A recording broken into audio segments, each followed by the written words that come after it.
Hey everybody, welcome back to Video Game Esoteric and our continuing series, NUON again, where I take a look at some of the games on the NUON DVD console system when I feel like it. Today we're taking a look at Iron Soldier 3, one of the quote-unquote must-play games for the NUON. And it's got an absolutely spectacular CGI intro, and in some ways it feels like they put more work into the intros than they did the gameplay itself.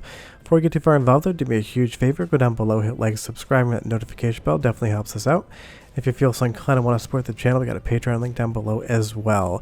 But Iron Soldier 3 is both a really interesting and relatively entertaining game and also a fun development story, because this came out for the NUON the year after it came out for the PlayStation 1 in the year 2000, and the NUON version, for all intents and purposes, is the better of the two versions. It has more content and it has a much better graphical style.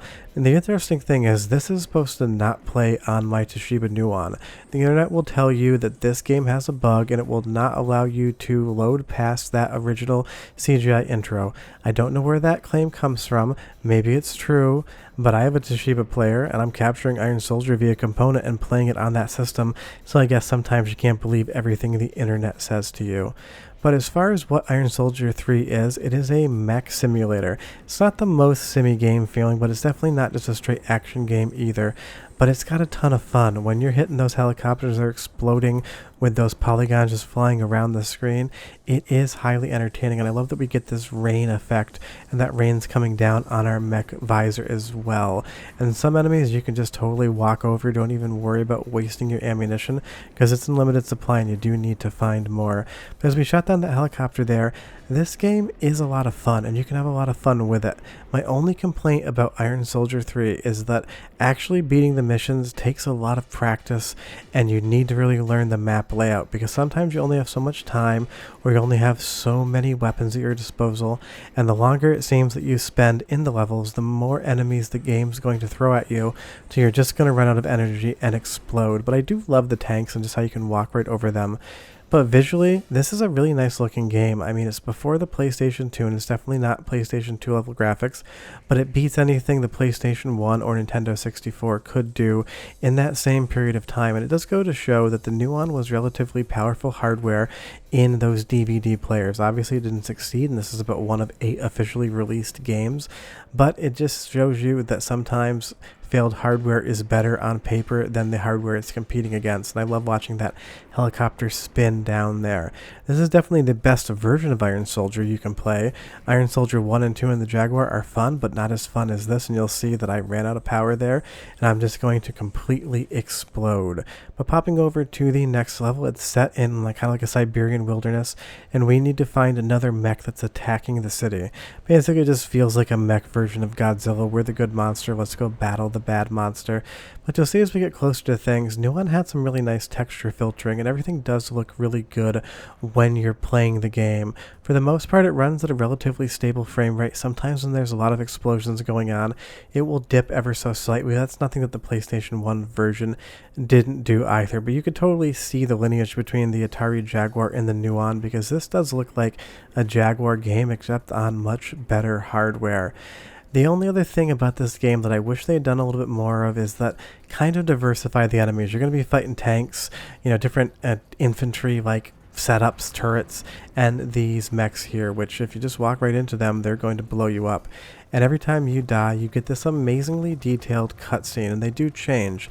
The problem is they're never contextual. We were just in Siberia fighting in the wilderness, and now we're in this deserty looking landscape. The juxtaposition is kind of odd, but I appreciate how much work they put into these cutscenes. They're absolutely spectacular, and in some ways it feels like they did spend more time on these than the gameplay itself.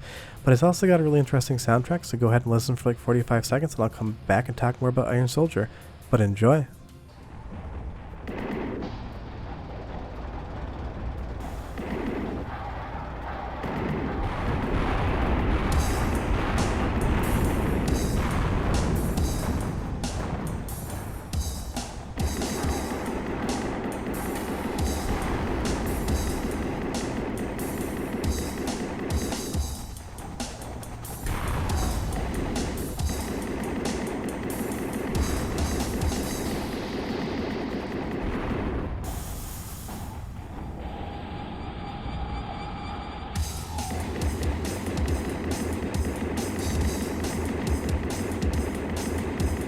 mean, it's not the best soundtrack I've ever heard. It's kind of generic action movie soundtrack, but it fits in the way that you would expect a soundtrack for Iron Soldier 3 to be. My only other complaint about the game is that, damn it, every single building hangs you up. If you even so much as scrape against it, you're going to have to reroute your mech around it. But I do love this little guy here. He's kind of got some charm to him, and he definitely runs around quickly, and part of the level solution is that you need to destroy all these little walking mechs before you're able to pass through, and they can be quite hard to get to. You'll see here that I've got that bomb, and I just ever so slightly missed him. But when you do hit an enemy with your grenade, or you got to beat on him and you blow him up, it does feel like a ton of fun. And I love the animations of him just hopping around here, almost like a frog running around on its hind legs, or whatever other animal would walk like that. I'm really not quite sure. But it's a fun time, and it does go to show the Nuon had some power. If this system had actually taken off and a lot of developers had made games for it, I think you would have had a relatively competitive piece of hardware that wouldn't have gone toe-to-toe with the PlayStation 2, but could have been an also great, fourth ran console that had, 100 or so games on it versus the 8 we have here. And sometimes I just get bored and want to watch buildings blow up, because I do love how spectaculars do blow up for the time and place. Tons of different destructible environmental things. You can just walk clean through a building if you push hard enough.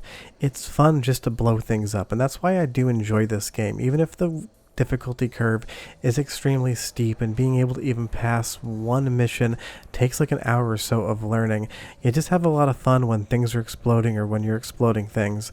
And again, you get another great cutscene when you die. The gameplay graphics are good, the gameplay mechanics are fun, but I swear whoever was in charge of making these CGI cutscenes is probably the most talented developer on staff, or they were hired out, because these are just relatively detailed CGI animations that really tell a big story in the game. I just love them for that, but they're kind of funny in a way too.